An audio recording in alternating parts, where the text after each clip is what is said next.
Halika kayo, nag-iisa lang ako, sugurin niyo ako. Buti na lang nakailag ako at tumaatas na nga dito si Belric at sumugod na nga dito si Matilda at napatas niya si Selena. Napatas nga dyan si Clint at ako yung maatras na din at baka mapitas pa ako dito. Buti na lang hindi pa umuwi yung kasama ko.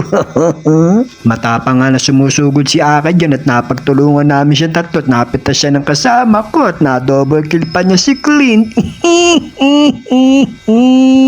Patago-tago nga si Selena dyan, di siya makalabas at dumating nga dito si Aki, tumapang bigla.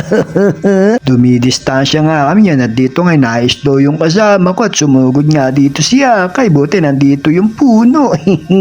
At dito ay isang basura ka lang at sapul siya.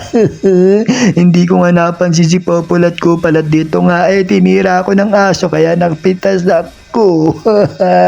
Medyo nag-aalangan pa nga ako dyan kasi hindi pa sumusujo iba namin kakampi kaya eto tinira ko na nga dito si Akay. Kaso nga lang nakailag siya at napakalikot umiikot kasi na parang ipo-ipo.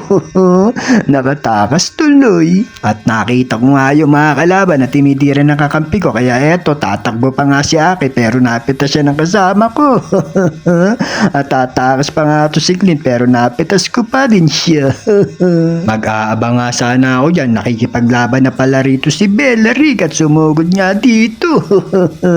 At ako nga hindi lumalapit at baka mamaya madanggisan lang ako at mapitas pa ako.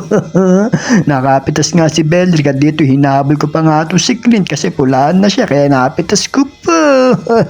Tumakbo na nga ako dyan kasi hinahabol ako ng aso. Bakit ba kasi nakawala yan? Itali mo kasi.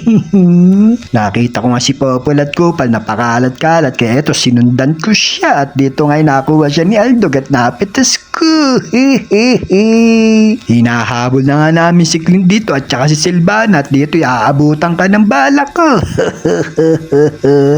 At dito nga pinupunterya ako ni Akay dito kasi manipis lang ako at dumating din dito si Silvana. At hinabol ko siya, hindi ko na siya pinawalan, nakaligtas nga lang si Akay. Nagtago pa pala sa damo kaya eto hinabol namin dalawa ng kasama ko at napitas ko pa siya. Eto yung masarap na part yung nagka-clash yung mga kasama ko at yung kalaban nagkukumpulan kaya pitas lang ako ng pitas sa gilid. Tatakbo pa nga itong si Silvana na triple kill ko pa. At nakita ko pa nga itong si Akay sana abutan ko pa para makamay niya kaso hindi na napitas. Na-slow nga ako dyan kaya eto tinulak ako ni Akay sa base nila at napitas ako pero eto nanalo naman kami. Maraming salamat sa panonood nyo. Bye!